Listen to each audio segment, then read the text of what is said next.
Referência para nós aí, sem dúvida, MV Bill. Bom dia, obrigada aí por aceitar o convite para colar aqui na MUF e trocar essa ideia com a gente. Pô, satisfação minha já é boa tarde já, né? Boa tarde. Satisfação minha estar aqui junto com o pessoal da MUV, saber que é uma rádio que é especializada em música urbana, música de rua, cultura de rua. Então minha música está inserida nesse contexto, espero que a gente toque aqui na programação também, né? Com certeza. Bom, normalmente o que fala mais do próprio artista são os primeiros discos, né? São os primeiros álbuns. Então os meus 2 discos, primeiros, o Traficando Informação, principalmente o Declaração de Guerra, é uma coisa que eu falo de uma realidade que estava ao meu redor, mas eu acabo falando também muito de mim, da minha pessoa. Eu me apresento muito para o público que estava me ouvindo. E era um tipo de realidade que eu acho que nos dias de hoje eu não consigo repetir mais, né? Pelo tipo de vida que eu tenho, pela ascensão social que eu tive, pelo modo de vida que eu tenho hoje. Então já não vejo tanto as mesmas coisas, eu continuo enxergando ainda a disparidade, o desequilíbrio social, mas assim, eu morava dentro da CDD e da minha janela eu via um monte de coisas acontecendo. Então acho que esses 2 discos eles são mais emblemáticos e acabam me apresentando mais assim para o público. Os outros discos que vieram depois eu pude ter um pouco mais de liberdade, né? De falar de outros assuntos e deixar de ser local para ser nacional e às vezes até mundial. Então no início eu não tinha tanta afinidade, né, com arte, né? Eu era um jovem que era invisível, eu conto um pouco disso no meu livro, que eu vou estar fazendo o lançamento hoje lá na Expo, né? Vai estar à venda inclusive para quem estiver presente lá. E nesse livro eu conto um pouco, né, da minha trajetória, de como foi o início, de como o rap chegou até a mim, né? Não foi eu que fui atrás da informação musical, mas chegou até a mim por um outro amigo de lá da Cidade de Deus que já curtia as músicas antes de mim. E quando eu vi ali que era uma oportunidade de falar, né, das coisas que eu sentia, que eu discordava, me encontrei, me achei dentro da música rap e dentro da cultura hip hop. O meu apelido também está lá no livro também. Eu ganhei o apelido de Rato Bill, né, na minha infância, né, por conta da minha semelhança com roedores quando eu era jovem. E aí quando eu comecei a fazer rap, já tinha uma coisa de o pessoal começar a criar vulgos, né? Eu queria deixar um apelido de infância mesmo, o Bill. Aí criei só o MV, que na época significava uma outra coisa. Hoje tem mais a ver com minha verdade. E assim eu deixei. Hoje eu vejo assim que muita gente está começando no rap, não tem nenhum apelido, é o nome mesmo da pessoa, né? Roberto Almeida Júnior. Assim, é uma das músicas assim, que eu fico muito feliz, muito agradecida, porque dessa identificação que mulheres e homens têm com a mensagem que a gente passa ali. Então tem mulheres que chegam pra mim e falam: pô, Camila, o que você fala ali em estilo vagabundo é tudo que eu gostaria de falar, às vezes pro meu marido, pro meu namorado, mas eu não tenho como falar, às vezes eu não sei como dizer, então eu vou lá no som, ponho pra tocar e já me sinto aliviada. Então assim, a gente faz rap, faz música pra isso, né? Pra passar uma mensagem, pra tocar na pessoa de alguma forma. Então assim, a missão cumprida. E foi tanto sucesso, né, que surgiram outras versões. Como é que é? Sim, Bill pode falar um pouquinho. São 5 versões. Isso, 5 versões onde a mulher sempre sai vencedora, né? Tem que ser. E inclusive muitas mulheres no comando do programa, que é legal pra caramba também. E é uma música que ela é tão importante na nossa carreira que o livro que eu vou lançar mais tarde lá na Expo Favela, ele termina com a música Estilo Vagabundo Parte 1, que é o livro é em capítulos, né? E o último capítulo é justamente falando dessa música, da importância que ela tem nas nossas vidas. Foi muito importante a gente ter uma postura de não aceitar que outros artistas regravassem o nosso som, né? Porque a gente recebeu inúmeros convites. Não vale a pena aqui trazer quais eram esses artistas, alguns até inusitados. Tentaram regravar a música e a gente sabia que essa era uma das músicas que nos conecta com pessoas mais jovens. E se fizer uma outra gravação com outro artista cantando, normalmente o que vai para pista, para os lugares, vai ser essa nova gravação. É tipo quando a Globo pega uma música, por exemplo, do Cidinho Doca, Rap da Felicidade, e põe na abertura uma outra pessoa cantando, quem vai aparecer mais é a nova gravação, talvez a outra gravação as pessoas não queiram, porque é de uma pessoa que eles não se identificam tanto, porque é de favela, porque é preta, então a gente fez questão de deixar a gravação na nossa mão. E quando a gente viu que ela estava indo bem, né, e como a Camila falou, fazendo com que a identificação ultrapassasse as barreiras, né, porque a gente retratou ali inicialmente um casal de quebrada, de comunidade. Mas a gente vê gente de tudo quanto é lugar se identificando com esse som.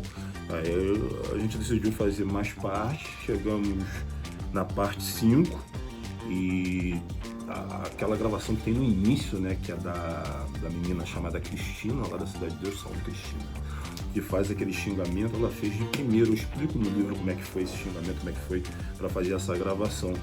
E aí, cara, é muito difícil reproduzir aquilo ali de novo, eu sei. E aí tem alguns artistas que tentaram fazer outros estilos vagabundo, né? Pegando a mesma temática, a gente achou maneiro, sinal que a gente está influenciando outras pessoas, né?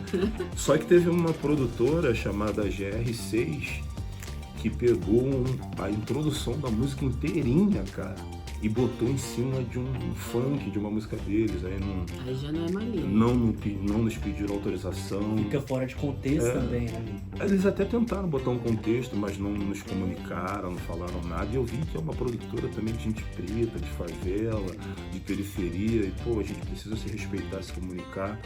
E isso não aconteceu. Isso é muito ruim, né, cara? Pô, quando tem esse tipo de coisa. Mas isso mostra também que a música é boa, né, cara? Chegou a esse ponto da gente ser assim surrupiado, e até hoje, cara, a gente já pediu, conseguimos fazer com que eles tirassem do YouTube, né? Pedi carinhosamente, mas infelizmente a gente não conseguiu tirar essa maldita música das plataformas, mas tá lá.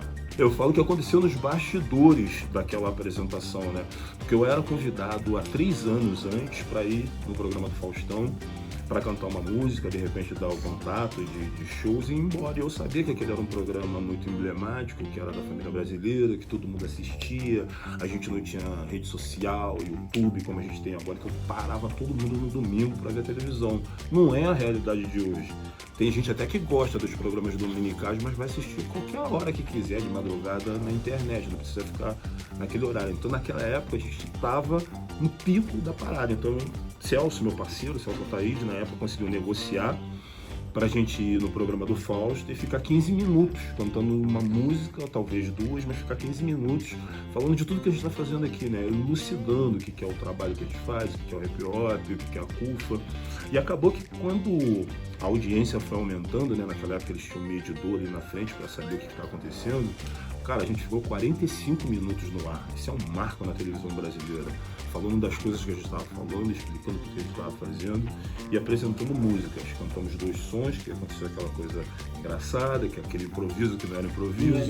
Mandei as músicas antes para ouvir, para saber sobre o conteúdo que a gente ia falar. Deu no que deu e virou um capítulo importante do livro e virou um capítulo importante também da televisão. Marcou o programa do Fausto, marcou o próprio Fausto. Tanto que ele chamou a gente lá várias outras vezes. Ele me escolheu como repórter para ir conhecer, fazer uma matéria, né, no Haiti, conhecer o trabalho que o Exército Brasileiro estava fazendo lá, como é que os haitianos viam os brasileiros. Então, depois a gente pode até fazer uma resenha sobre isso também, mas eu rodei bastante por lá para saber como é que era a vida das pessoas e tal, isso a convite do Faustão. Então não ficou uma ranhura nenhuma, porque ele viu que eu era um cara verdadeiro, mano. Tô falando a realidade, se ela vai doer ou não é outra história. Agora, o que mudou em relação à mídia, eu acho que foi a chegada da internet, né, cara? A internet trouxe independência, a falência de algumas emissoras, tipo a MTV, que é um capítulo do livro, eu falo lá, MTV, é um capítulo desse livro, que eu começo falando dela, da importância da MTV quando chegou no Brasil, de como eu e minha irmã, a gente sentava para assistir os videoclipes de rap, tentando entender o que os caras do Public Enemy estavam falando.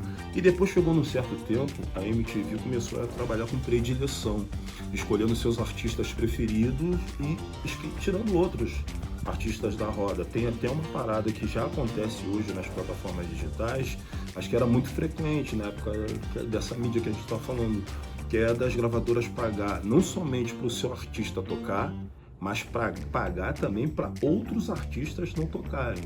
Então a internet acho que nivelou um pouco mais as coisas, né? Deixou todo mundo meio que igual. Quem tem mais dinheiro acaba investindo mais, mas o meu trabalho ele pode ser visto tanto quanto o seu, quanto dela, da Camila, qualquer pessoa, é só clicar e assistir. O que acontece é que muitas vezes as pessoas das periferias, mesmo com o aparelho na mão, você com o poder de escolha, você vai lá e escolhe o que está mais bombado. Tá ligado? Por isso que a gente tem essa filosofia de tentar vender o nosso trabalho, vender a nossa música para quem tá afim. Porque às vezes nem sempre quem está próximo de nós será os nossos ouvintes. Às vezes quem está próximo mais está afim de ouvir aquilo que tá todo mundo ouvindo, que tá estourado, que tá bombado. Ou o cara mais brabo do rap, do trap, do não sei o que lá. Mas é porque ele tá mais engajado, mais né? engajado. Às vezes eu percebo que muitos seguidores se ligam mais no personagem que o artista ou o artista criou do que na música que a pessoa faz. Porque se for prestar atenção legal em determinados tipos de música, que hoje é falado como rap ou suas vertentes, a gente deu, em alguns casos, um passo para trás, né, cara? Tem música que é mal feita, que é mal gravada, mal finalizada, mal produzida, mal interpretada. A gente não tá falando nem do conteúdo em si, né? Tá falando do básico, Você né? pode falar de microfone, de fio, mas faz um troço bem feito, né? Bem trabalhado. Você tava falando do pessoal que pode estar em casa, que faz rap aqui em Goiânia, em Goiás e quer trazer o som pra cá. Mano, você pode falar da realidade da tua quebrada, mas faz um som bem feito, bem trabalhado, bem produzido, para que possa ter qualidade suficiente, sonora, não é qualidade se tua rima foi boa, mas qualidade sonora para pelo menos tocar na rádio. Sim. Massa demais, aulas aí pra saber mais, com certeza o quê? Comprar o livro, O família. livro. O livro se chama A Vida Me Ensinou a Caminhar, foi lançado em 2022 pela MV Bill. Foi Irmãs de Cela e Confidência de uma Presidiária. Assim, que você quase não via muita mulher fazendo rap. E como eu era muito criança na época e eu via a Dinadi cantando, além de eu gostar, eu posso fazer isso também. Aí eu falei, a partir dali eu comecei a fazer rap e ir pro show junto com o Bill. Então a gente tinha um eventozinho que a gente fazia dentro da Cidade de Deus, chamado CDD SOS Consciência. Ali eu tinha 12 anos, foi uma das primeiras vezes que eu subi ao palco junto com o Bill, que ele tinha um grupo dele chamado Geração Futuro, e eu pequenininha, eu participava dentro do show dele já. A parceria foi brincando. Nós brincávamos muito em casa de fazer freestyle. Eu não sabia eu nem escrevia ainda, lembra disso, Beto? A gente chamava de... Chamava de improvisação. Vamos brincar de improvisação? Então essa foi a nossa primeira parceria. Então ele fazia a parte dele, eu fazia a minha. Ou às vezes a gente cantava em cima do Snoop Dogg, ele fazia a parte do Snoop, eu fazia a parte da mina, do nosso jeito. E aí teve essa parte do CDD SOS Consciência, que eu já comecei por shows com ele, comecei a acompanhar. E depois a gente começou a trabalhar profissionalmente mesmo, de verdade.